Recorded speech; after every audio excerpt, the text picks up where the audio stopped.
Madali pa lang napapansin na nila mga gawi kong parang hindi pambabae. Kasi bis na Chinese garter, laruan ko ay text sa cholens. Tapos ko jamming ko lagi noon mga sigang lalaki sa amin.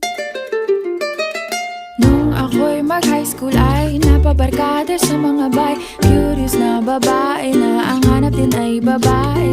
Sa halip na makeup kit, bit-bit ko ay gitara. Tapos pormahan ko lagi ay long sleeves na t-shirt at faded na lonta. Pero nung makilala kita, nagbagong bigla ang aking timpla. Natutuwa ko na magpariban at mag-ahit ng kilay at least once a month. Hindi ko alam kung anong meron ka na sa akin ay nagpalambot ng bigla. Sinong mag-aakalang lalaki pala ang bibihag sa tulad kong tigreng gala.